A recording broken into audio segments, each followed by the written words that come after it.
Hello students, जैसा कि आप जान रहे हैं कि हम लोग घर पे ही रह के तैयारी कर रहे हैं कोविड-19 पेंडेमिक की वजह से। तो आज हम लोग का जो सब्जेक्ट है, जैसे पिछले क्लास में हमने चर्चा किया था आरबीआई का रिसेंट जो मॉनेटरी पॉलिसी है उसमें क्या क्या बदलाव हुआ है, सब पे हम लोग डिस्कशन किए थे। तो जैसे अब उसमें प्रश्न आपसे अगर पूछे कि लॉन्ग टर्म रेपो रेट के लिए आरबीआई कितने टाइम पीरियड के लिए लोन देगा, आपको आंसर होना 1 and 3 years के लिए। पूछेगा ऑपरेशन ट्विस्ट में जो है उसका क्या ऑब्जेक्टिव है, तो उसका ऑब्जेक्टिव है लॉन्ग टर्म इंटरेस्ट रेट को कम करना। फिर टारगेटेड लॉन्ग टर्म ऑपरेशन में जो है किसको टारगेट किया गया है, specially non banking financial companies को टारगेट किया गया है, माइक्रो फाइनेंस को टारगेट किया गया है। तो वो सब पिछले वीडियो में हम लोग चर्चा किए हैं। अब इस वीडियो में हम लोग चर्चा करेंगे आईएमएफ, तो आप जानते ही हैं। तो मूल विषय है कि हर वीडियो से 1-2 प्रश्न है, इसीलिए देखिए वीडियो का कंटेंट हम इस तरह से बना रहे हैं कि आपको उसमें करंट अफेयर्स भी कवर हो, बैंकिंग फाइनेंस भी कवर हो। तो इस तरह का प्रयास मैं कर रहा हूं।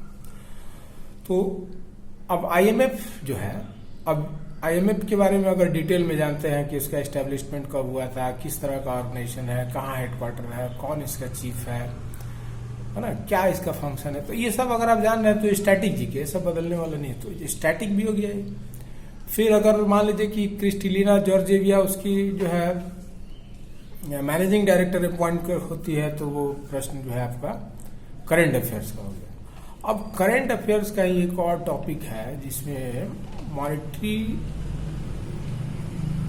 जो फंड है, इंटरनेशनल मॉनेटरी फंड, वो 2 कारण से चर्चा में है अभी। सबसे पहला जो वो रिपोर्ट जारी किया है जिसको बोलते हैं वर्ल्ड इकोनॉमिक आउटलुक, विश्व आर्थिक परिदृश्य, हिंदी में बोलते हैं उसको विश्व आर्थिक परिदृश्य, वर्ल्ड इकोनॉमिक आउटलुक। तो ये बहुत इंपॉर्टेंट रिपोर्ट होता है जो आरबीआई के द्वारा पब्लिश किया जाता है। तो वो ट्वाइस अ ईयर, 1 साल में 2 बार पब्लिश किया जाता है। तो इस बार अप्रैल महीने में पब्लिश किया गया है। और इस समय जो माहौल है पूरे वर्ल्ड में, लॉकडाउन है, उसको ग्लोबल जो है ग्रेट लॉकडाउन कहा जा रहा है, जिसमें सारी जो है इकोनॉमिक एक्टिविटीज जो है लगभग ठप से पड़ी हुई है। तो इस परिस्थिति में विश्व का आर्थिक विकास का अनुमान करना एक बहुत बड़ा चैलेंज है। तो उस चैलेंज को ध्यान में रखते हुए इंटरनेशनल मॉनेटरी फंड अपना वर्ल्ड इकोनॉमिक आउटलुक जारी किया है और उसमें अनुमान किया गया है 2020 के लिए, 2021 के लिए कि क्या ग्रोथ प्रोस्पेक्टिव हो सकता है। तो उस पर हम लोग चर्चा करेंगे। फिर ये कोविड-19 पेंडेमिक की वजह से जो वर्ल्ड में रिसेशन आया हुआ है, तो इस रिसेशन से खास करके जो गरीब, जो पुअर कंट्री है, वो बहुत बुरी तरह से प्रभावित है। तो उसको ध्यान में रख करके ये चर्चा किया जा रहा है कि एसडीआर का जो एलोकेशन है, आप जानते हैं एसडीआर बहुत इंपॉर्टेंट है, स्पेशल ड्राइंग राइट्स। तो एसडीआर के एलोकेशन को बढ़ाने के लिए, ताकि जो पुअरेस्ट कंट्री हैं उनको कुछ मदद मिल जाए, वो आर्थिक संकट से बाहर निकल सकें।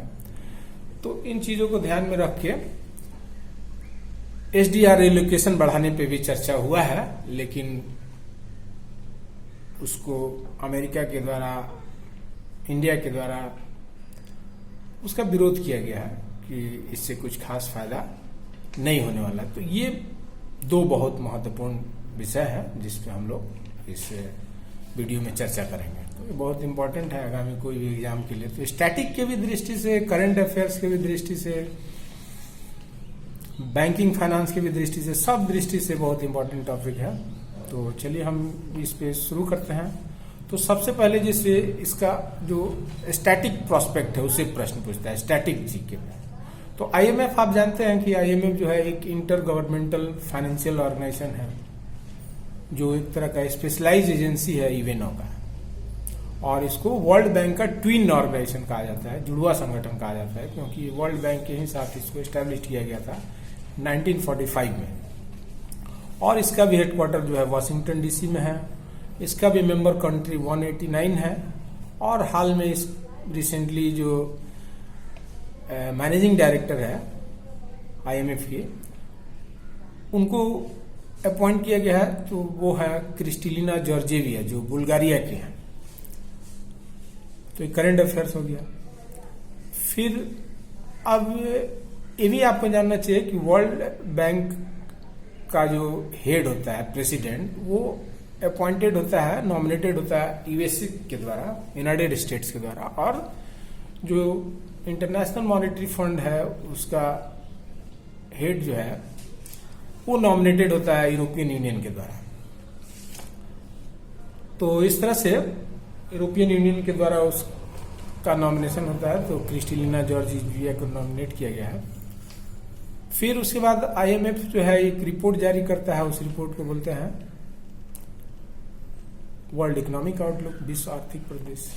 अब चर्चा किए कि ये साल में 2 बार, एक अक्टूबर महीने में और एक अप्रैल महीने में इसको जारी किया जाता है। फिर एक हम भूल गए आपको बताना कि चीफ इकोनॉमिस्ट जो है मिसेस गीता गोपीनाथन है, तो वो भी याद रखिए, वो भी प्रश्न पूछेगा। तो जो इकोनॉमिक आउटलुक है उसमें वर्ल्ड का जो ग्रोथ का प्रोस्पेक्ट दिखाया गया, उसमें जो वर्ल्ड का ग्रोथ रेट है वो बताया गया है कि -3% रहेगा। अब आप समझ सकते हैं कि कितना बड़ा ये महामंदी ग्रेट रिसेशन है, जो ग्रेट डिप्रेशन है, जो सोचिए कि 1930 के डेकेड में आया था, उससे भी गंभीर संकट माना जा रहा है। तो इसका ग्रोथ जो है -3% वर्ल्ड का रहेगा। अब -3% रहेगा तो जो डेवलप्ड कंट्री है, जहां पे इसका कोविड-19 पेंडेमिक का ज्यादा इफेक्ट है, वहां तो -6% रहेगा। ये तो एवरेज है पूरे वर्ल्ड का -3%। लेकिन जो डेवलप्ड इकोनॉमी है, यूरोपियन कंट्री है, नॉर्थ अमेरिकन कंट्री है, तो वहां पे बहुत -6% रहने का अनुमान है। और जो डेवलपिंग इकोनॉमी है, जैसे इंडिया है, चाइना है, ब्राजील है, साउथ अफ्रीका है, जो डेवलपिंग इकोनॉमी है, तो डेवलपिंग कंट्री में माना जा रहा है कि ये -1% रहेगा, -1% रहेगा, माइनस में ही रहेगा। लेकिन प्लस में कहाँ रहेगा, तो बोलता है कि इंडिया में जो है 1.9% ग्रोथ रहेगा। सर्वाधिक ग्रोथ जो है भारत में दर्ज किया जाएगा 1.9%, जो यहाँ के लिए एक अच्छी बात है। सोचिए 1.9% भी अच्छा लगने लगा। एक समय था कि आपको 5% अच्छा नहीं लगता था, अभी 1.9% भी अगर बोल रहा है तो अच्छा लग रहा है। फिर इसी तरह से चाइना का ग्रोथ बताया गया है कि 1.2% रहेगा। तो ये ध्यान में रखिए कि वर्ल्ड इकोनॉमिक आउटलुक पे आईएमएफ का प्रोजेक्शन है इंडिया के लिए 1.9% और चाइना के लिए 1.2%। इसलिए जो डेवलपिंग इकोनॉमी है उसका ग्रोथ जो है -3% नहीं घट के -1% के घटेगा। तो भारत में देख रहे हैं कि लगातार जो है उसका इम्पैक्ट है ना। कहाँ 7.2% ग्रोथ रेट था, फिर 6.8 हुआ, फिर 4% हो गया, फिर अभी 1.9% रहने की संभावना है। तो ये सब प्रश्न है। फिर उसके बाद अब दूसरा जो इसका विषय है, दूसरा जो इसका टॉपिक है, दूसरा टॉपिक है कि आप जान रहे हैं कि एसडीआर जो है, special drawing rights, special drawing right. तो स्पेशल ड्राइंग राइट जो है एक तरह का इंटरनेशनल मॉनेटरी फंड का मुद्रा उसको माना जाता है, नहीं मुद्रा वो माना जाता है ना, आईएमएफ का मुद्रा माना जाता है। और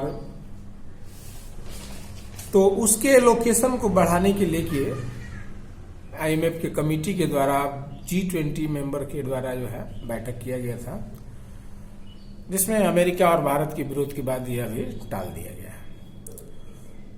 तो एसडीआर जो है मेंबर कंट्री इसका एसेट्स के रूप में इस्तेमाल करते हैं। इसको हिंदी में बोलते हैं विशेष आहरण अधिकार, विशेष आहरण अधिकार। और एसडीआर को क्रिएट किया गया था 1969 में। 1969 में इसे पेपर गोल्ड भी बोलते हैं इसको। फिर जो टोटल एसडीआर का वैल्यू अगर अभी आप कैलकुलेट कीजिएगा तो टोटल एसडीआर का वैल्यू है 477 एसडीआर, 477 बिलियन एसडीआर। इतना जो है जिसका अगर डॉलर में वैल्यू निकालेगा तो 692 बिलियन डॉलर होगा। मतलब 1 एसडीआर इक्वल टू होता है, अभी करंट उसका एक्सचेंज रेट है, 1 SDR equal to 1.36 US dollar होता है। तो इस तरह से ये जो है आईएमएफ का इसको यूनिट ऑफ अकाउंट कहा जाता है। करेंसी तो नहीं है लेकिन करेंसी की ही तरह है। और इसमें 5 देश का करेंसी इंक्लूड है इसके बास्केट में, जैसे यूएस डॉलर है, फिर यूरो है, पौंड स्टर्लिंग है, जापानीज येन है, और जो चाइनीज करेंसी है रिन बिनमिन, तो वो भी शामिल है। वो 2016 में उसको इंक्लूड किया गया। तो उसके बास्केट में 5 करेंसीज है, 5 कंट्री के करेंसी है। तो इसका इस्तेमाल जो है एसडीआर का इस्तेमाल मेंबर कंट्री जो है इकोनॉमिक रिसेशन, आर्थिक संकट है तो उस समय इसका इस्तेमाल करता है। अब एसडीआर एलोकेशन को लेकर के जो है इसका कोटा फॉर्मूला पे आधारित है। एसडीआर का एलोकेशन जो मेंबर कंट्री को किया गया वो कोटा पे आधारित है। कोटा फॉर्मूला इस तरह का है कि जिस कंट्री का जीडीपी ज्यादा है, जिसके पास फॉरेक्स ज्यादा है, उसका कोटा ज्यादा है। जैसे सबसे अधिक कोटा जो है अमेरिका का है, 17% अमेरिका का कोटा है उसमें, और भारत का उसमें रैंक 8th पोजीशन है। एसडीआर एलोकेशन जो कोटा है उसमें इंडिया का रैंक है 8th और उसका कोटा है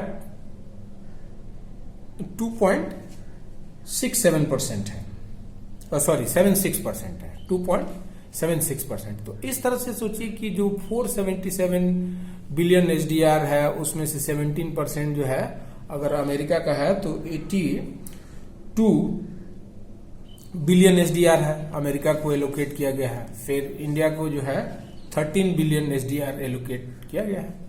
तो इस तरह से हर कंट्री का उसमें कोटा निर्धारित है जो उसके जीडीपी और फॉरेक्स रिजर्व्स, फिस्कल डिसिप्लिन, ये सब चीज को ध्यान में रख करके ये कोटा निर्धारित है। तो अभी जो है कोविड पेंडेमिक 19 की वजह से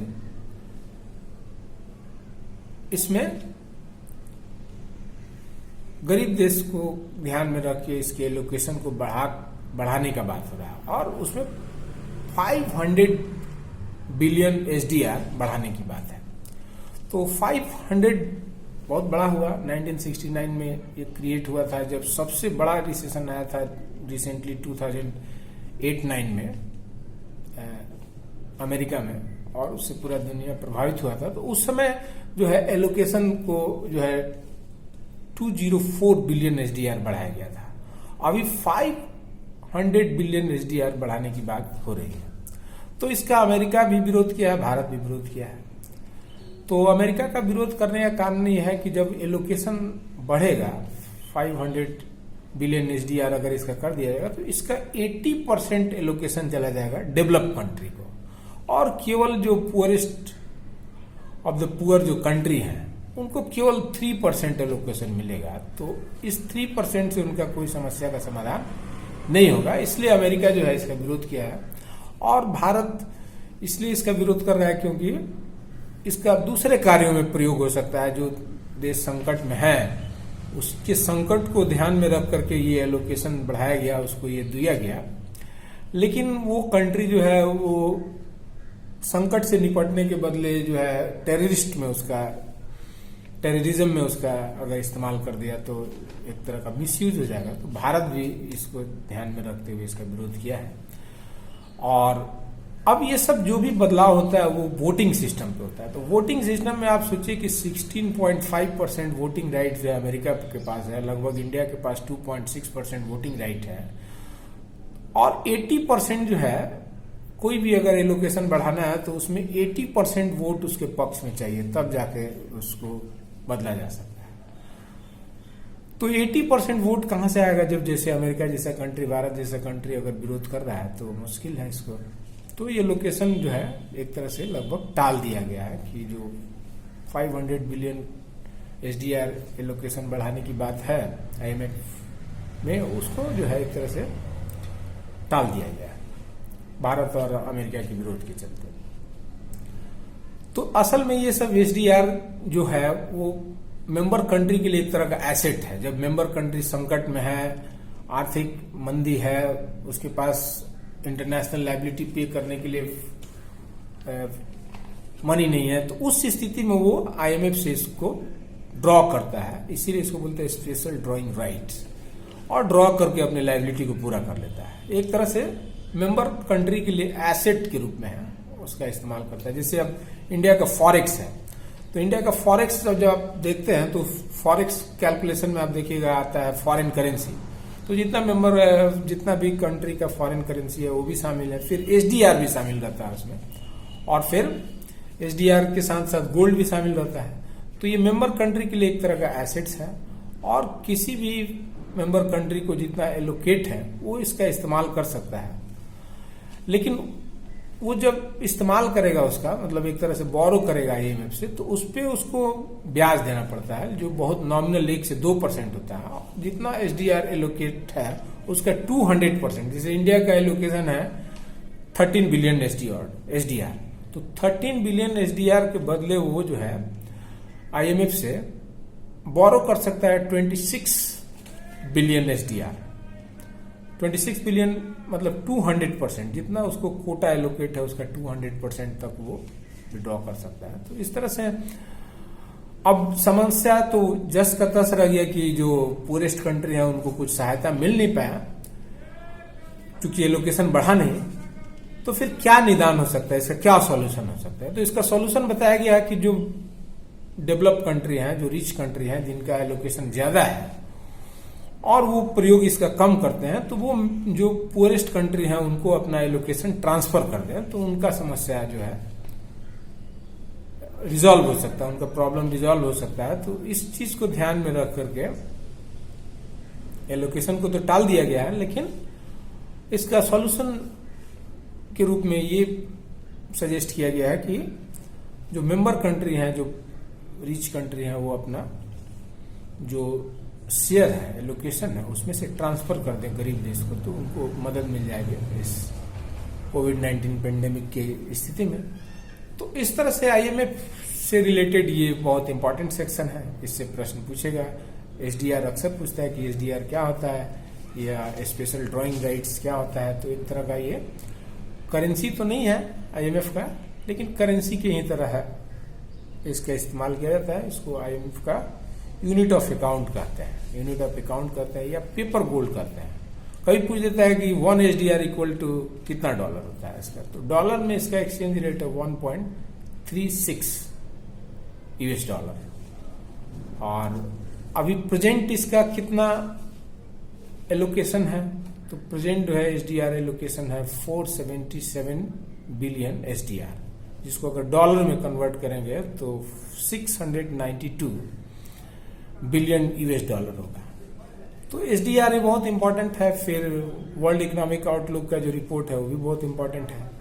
फिर आईएमएफ से जो स्टैटिक जीके से रिलेटेड क्वेश्चन रहता है वो भी बहुत इंपॉर्टेंट है। तो इस तरह से हम लोग एक बहुत ये डिफिकल्ट सब्जेक्ट था जिसको समझने का प्रयास किए, और पहले से थोड़ा बहुत आप पढ़े होंगे तो समझ भी रहे होंगे, और नहीं भी पढ़े होंगे तो ये मोटा मोटी आपके एग्जाम में अगर प्रश्न आता है तो उससे जो है आपको फायदा होगा। तो मेरा प्रयास है कि हर वीडियो से कम एक क्वेश्चन, 2 क्वेश्चन जो है स्टैटिक जीके हो, बैंकिंग फाइनेंस हो, करंट अफेयर्स हो, यही सेक्शन ही होता है आईबीपीएस या एसबीआई या आरबीआई असिस्टेंट किसी भी मेंस एग्जामिनेशन में जो जीके जनरल अवेयरनेस होता है वो banking related, static GK, current affair है, ये सबसे होता है। तो हमने जो भी वीडियो अभी हम लोग बना रहे हैं वो इसी पर्पज से बना रहे हैं कि उसमें करंट अफेयर्स भी कवर हो, स्टैटिक जीके भी कवर हो और बैंकिंग फाइनेंस भी कवर हो। और इसी तरह से आपको स्टैटिक जीके के लिए और भी फाइनेंशियल इंस्टीट्यूशंस के बारे में जानकारी होना चाहिए। जितने भी फाइनेंशियल इंस्टीट्यूशंस है, जैसे पहले वाले वीडियो में मैंने चर्चा किया था इंटरनेशनल जो फाइनेंशियल ऑर्गेनाइजेशन है उसके बारे में, तो उसके बारे में आपको अपने से भी जानना चाहिए, अपने से पढ़ते रहना चाहिए, उसको रिवीजन करते हैं, पहले से पढ़े हैं तो उसका रिवीजन कीजिए। तो इस तरह से ये वीडियो जो है आज का कंप्लीट हुआ। वीडियो देखने के लिए थैंक यू।